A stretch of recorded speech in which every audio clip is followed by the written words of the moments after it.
सभी को मेरा नमस्कार। इजी ज्ञान में आप सबका स्वागत है। आज हम संस्कृत कक्षा में संस्कृत के शब्दार्थ के बारे में समझेंगे, पढ़ेंगे, जानेंगे और उनके उच्चारण को सीखेंगे और हिंदी शब्दों को संस्कृत में किस प्रकार से लिखा जाता है और उनका उच्चारण किस प्रकार से किया जाता है, ये सब हम चित्रों के माध्यम से समझेंगे। और यदि आप हमारे चैनल पर पहली बार आए हैं तो हमारे चैनल को लाइक कीजिए, सब्सक्राइब कीजिए, शेयर कीजिए और बेल आइकन को प्रेस करके ऑल पर क्लिक कीजिए ताकि आपको हमारे चैनल की नोटिफिकेशन मिलती रहे जैसे हम नई वीडियो अपलोड करते हैं। तो चलिए वीडियो को शुरू करते हैं। हम इस वीडियो में चित्रों के माध्यम से पुल्लिंग, स्त्रीलिंग और नपुंसकलिंग शब्दों का उच्चारण सीखेंगे। तो पहला शब्द हमारे पास है बालकः। आप जैसे चित्र में देख पा रहे होंगे, एक बालक आपके सामने है और एक बालक के लिए पुल्लिंग के प्रथमा विभक्ति एक वचन में जो शब्द रूप बनता है वो इस प्रकार से है। उसका उच्चारण करेंगे हम बालकः। हिंदी में इसे कहेंगे बालक। दूसरा है हमारे पास, ये भी पुल्लिंग शब्द ही है, युवकः, जिसका हिंदी शब्दार्थ होगा युवक या युवा पुरुष और संस्कृत में उच्चारण होगा युवकः। बूढ़ा हिंदी का शब्द है और इसको संस्कृत में कहेंगे हम वृद्ध और हिंदी में वृद्ध भी कहेंगे और बूढ़ा भी कहेंगे। अगला शब्द है हमारे पास पुल्लिंग गायकः, गीत गाने वाला या गाना गाने वाला, उसको संस्कृत में कहेंगे गायकः और हिंदी में गायक। वैद्यः, उपचार करने वाला या फिर डॉक्टर भी कहेंगे इसको हम, संस्कृत में इसको वैद्यः, इस प्रकार से इसका उच्चारण किया जाएगा। अध्यापकः, या फिर इस शब्द को आप शिक्षकः इस प्रकार से भी कह सकते हैं। हिंदी में आप शिक्षक या अध्यापक इस प्रकार से इसका उच्चारण करते हैं और संस्कृत में अध्यापकः। आरक्षकः, ये संस्कृत का पुल्लिंग शब्द है जो हमारी रक्षा करता है, अर्थात पुलिस के लिए भी इस शब्द का प्रयोग करेंगे हम, आरक्षकः, पुलिस। अगला हमारे पास स्त्रीलिंग शब्द है बालिका। जिस प्रकार पुल्लिंग के एक वचन में बालकः बना था, उसी प्रकार स्त्रीलिंग के एक वचन में बालिका, लड़की। इसको हिंदी में बालिका भी कहेंगे हम या लड़की भी आप कह सकते हैं। संस्कृत में इसका उच्चारण होगा बालिका। महिला, हिंदी में इसको औरत कहा जाएगा या महिला भी आप कह सकते हैं। अगला शब्द है हमारे पास वृद्धा, बूढ़ी औरत। स्त्रीलिंग शब्द है इसलिए वृद्धा को वृद्धा भी कहा जा सकता है हिंदी में और संस्कृत में इसका उच्चारण वृद्धा इस प्रकार से किया जाएगा। गायिका, गाना गाने वाली, ये स्त्रीलिंग शब्द है इसलिए स्त्रीलिंग के एक वचन में शब्द बनेगा गायिका, गीत गाने वाली। नर्तकी, नृत्य करने वाली, ये भी स्त्रीलिंग शब्द है, नर्तकी।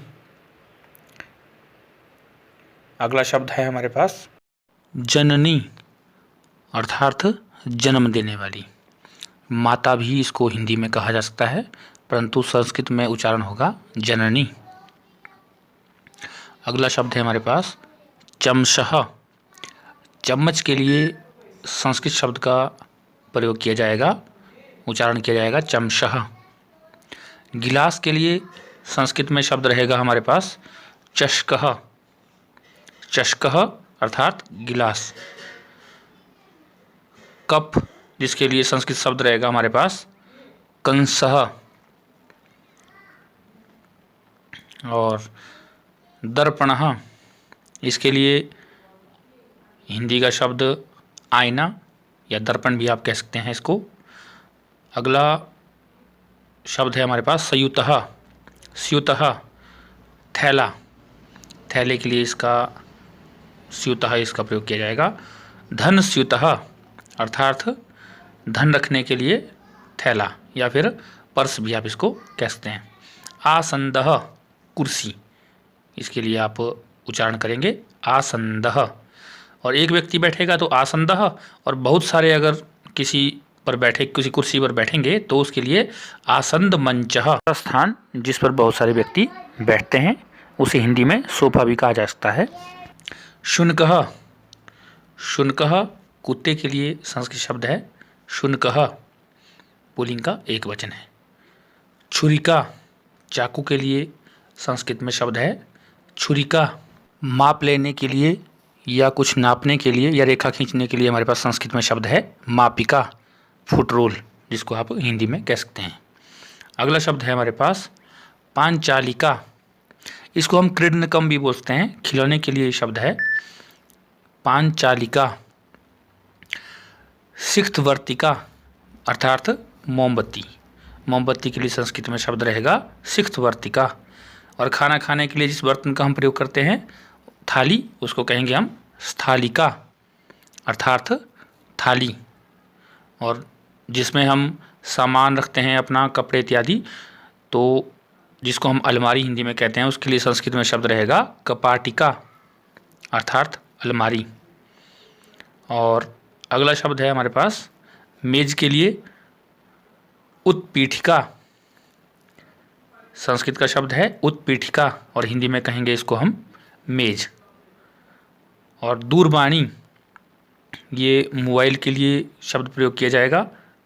अगला शब्द है हमारे पास कूपी, ये बोतल के लिए हम इसका संस्कृत शब्द का प्रयोग करेंगे अंकनी या लेखनी भी बोल सकते हैं हम इसको।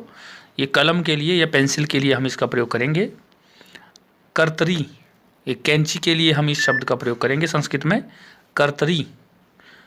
और कोई भी चित्र है उसके लिए हम संस्कृत में चित्रम इस प्रकार से कहेंगे, नपुंसकलिंग का शब्द है तो चित्रम, संस्कृत में इस प्रकार से इसका उच्चारण रहेगा।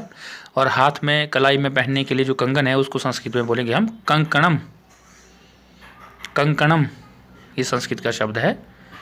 और पर्णम, पत्ते के लिए संस्कृत का शब्द रहेगा पर्णम और हिंदी में इसको कहेंगे पत्ता। फलम, इसके लिए एक आपको केला दिखाई दे रहा है तो उसको कदली फलम भी कह सकते हैं हम। और सभी के लिए और प्रकार के फलों के लिए हम फलम कहेंगे। पुष्पम, ये फूल के लिए संबोधन किया जाएगा, चाहे किसी भी प्रकार का फूल है पुष्पम। पुस्तकम अर्थात किताब।